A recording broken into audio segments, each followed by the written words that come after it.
Land on something soft, land on something soft, land on something soft! On my leg! Oh, my face! Okay, after a somewhat ungraceful entrance, I feel rather unwelcome in the Marble Garden Zone.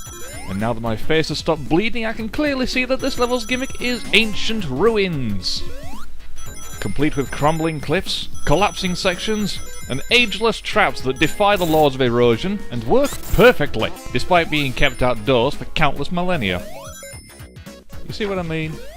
And right behind it is Tunnelbot, known as Garkin in Japan. This is actually the sub-boss, so it can't actually be killed right now. Fortunately, its random drilling through these delicate and unstable ruins opens up the way forward. Boing, boing, boing, boing. Childish glee aside, these things are the poorly named spikers, known as Tojimane in Japan. Yet another turret robot. They would be a threat if the spikes on their head actually worked. But since Dr. Robotnik deems random spike placement on walls and floors of higher priority than, say, robot defense systems, these things are easily taken out with a spin dash from the side. These blue spinning tops are used often throughout the stage, so I'll talk about them when I have more time.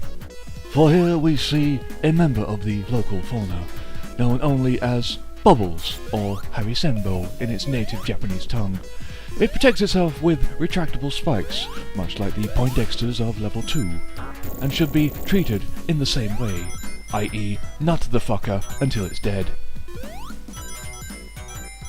I'd like to apologise to all fans of the great Sir Attenborough. Just bear in mind, he's been commentating on wildlife longer than I've been breathing. There is another spinning top just over here, but for now, marvel at my Harisembo dodging skills! Yes, that was a fluke. The spinning tops can be difficult to handle if you're not used to them. They travel in the direction that Sonic is facing. The faster he runs, the higher and faster they travel.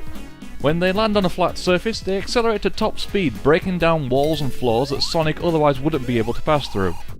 I suppose now is as good a time as any to mention that I'm no longer actively seeking the large warp rings. Every stage up to and including stage 10 has them.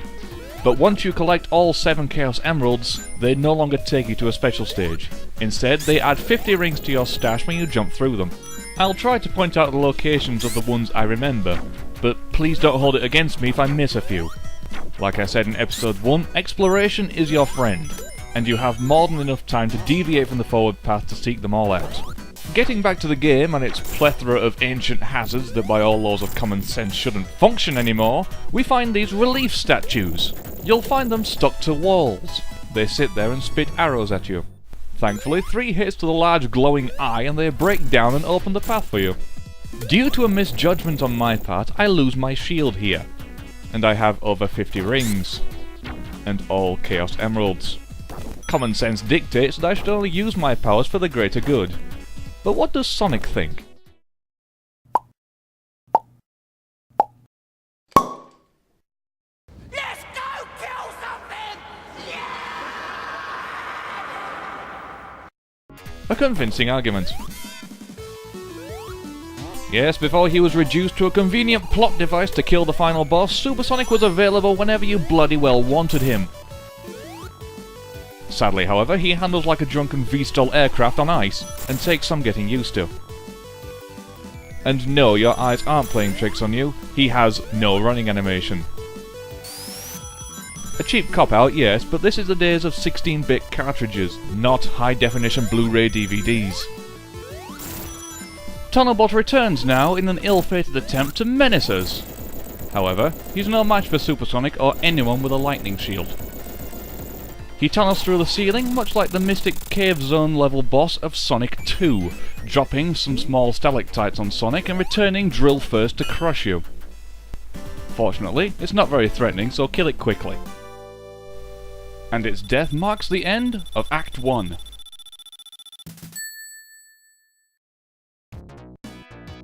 Act 2 starts with the introduction of a new mechanic. Elevator yo-yos. Elevator yo-yos. What the hell were the designers smoking? An earthquake? On a floating island? Sonic, old chap, too soon, you prick. You've got no respect for archaeology, have you, Robotnik? And neither has this thing. This is a mantis, known as a hopper in Japan. They're easy to kill, but have a nasty habit of jumping out of the ground to surprise you. You've probably guessed by now that whenever something drills through this level, something changes. And you'd be right. This happens a few times and always opens the way forward. Or makes part of the stage collapse on you. It was about now while playing I realised I haven't shown you the third bonus stage yet. So here it is.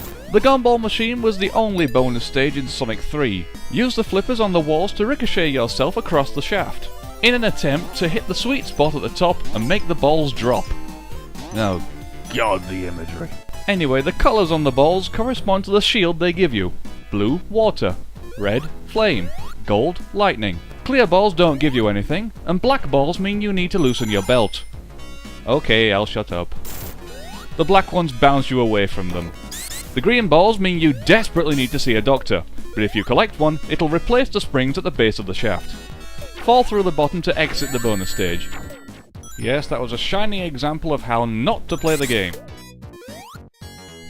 Those of you bored enough to do so will have no doubt counted 6 hits to defeat a sub-boss. This is normal and should be regarded as standard. However, Big Shaker from level 2 actually took me 5 hits to kill. Seriously, go back to my last vid. The battle lasted from about 4 minutes 35 to 5 minutes 15, and I only hit it 5 times. I'm not sure if this is a glitch, but I haven't found any reference to Big Shaker being weaker than the rest, so I deduced that Big Shaker is in fact camera shy, and left as quickly as he could. Well, you never know, I could be right. Returning to what laughingly gets passed off for sanity in this world, this spinning top propels you to the next area of the level. Bear in mind that staying on these tops for too long is a death sentence. They have a tendency to propel you straight into robots, crushing traps, or dump you in pools of molten chocolate. Now, some people may consider using Supersonic as cheating. And to them I say, go French kiss a plug socket. This is how I play the game, not how I recommend you play. Supersonic is an optional power you receive for good gameplay in the special stages. Emphasis on optional. You don't have to use him, nor do you even have to acquire him. But acquiring him is necessary to reach the final stage and the good ending, which was my goal when I started recording. Don't fret though, I don't use him that much. I try to play this game as straight as possible. I used him often in this stage so I had an excuse to describe him. This is a Let's Play after all, and I try to be as informative as I can. Anyway, let's step away from seriousness and return to the game, because it's trivia time! Marble Garden Zone Act 1 has the most rings of any stage in Sonic 3, with 506 rings floating in place, and another 130 rings in the item boxes, giving a grand total of 636, and that's not including the 50 rings you receive for any warp ring you encounter. How is this relevant to a Let's Play? It isn't, it's trivia, it's not relevant to anything. Another argument for not using Supersonic is the simple fact that his music is utter crap. Oh, it may sound cool with its upbeat theme, and to be honest, I'd be lying if I said it didn't fill me with a kind of euphoric glee when I was younger. When you hear it, you know that Supersonic isn't screwing around, and will happily ruin the day of anything that gets in his way. But just listen to it for a few seconds.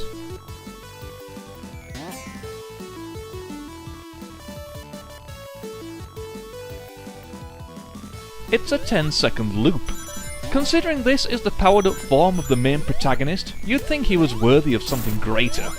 But I digress, I have a lot to say about the music of this game, and I'm saving that topic for another day. For now, my stash of rings is getting low. Yes, you probably already know this, but Supersonic comes with a cost. 1 ring per second of transformation. Another reason why I chose this level to show off Supersonic.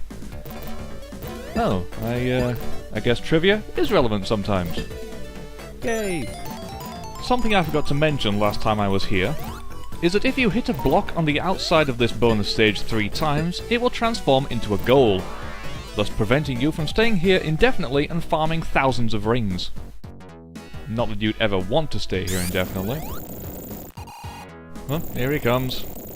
Sonic still too soon, numbnut. Dr. Robotnik once again defiling the sanctity of this ancient ruin, and destroying what remains of this long-lost civilization. This is the collapsing section I mentioned earlier. Keep running to the right, and don't dawdle. Once you reach the end of this section, you encounter the last star post of the level. Use it if you need to. One last thing about this bonus stage. The one-up balls are self-explanatory, but the ring balls are worth 10 rings regardless of how high you are. Although I suppose if you become high enough, the concept of numbers will most likely melt through your shoes anyway. What do we learn from this?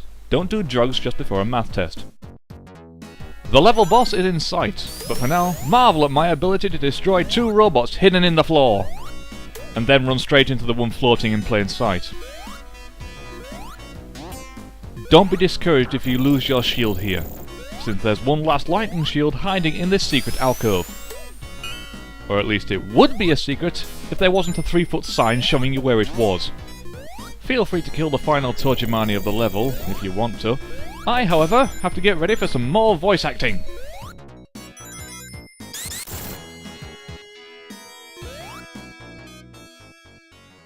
Since you're being such a total juggins, I'm going to take to the skies. You can't fly after me after all. Actually, Doctor, I have my own flying machine. A truly awesome product of technology. Well, I've got this thing at least. I say, old boy, can he last the entire battle?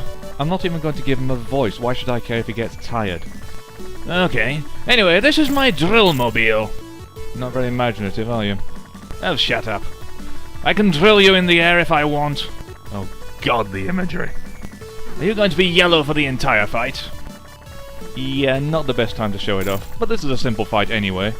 You project your attacks like a spotlight to the retina and you can't really hit me. Good point, not my best strategy. Oh well, see you in level 4, I guess. Yeah, whatever, you prick. Tails, hit that for me, would you?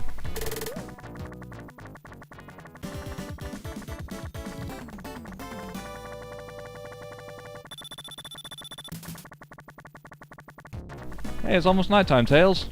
Let's go find a titty bar.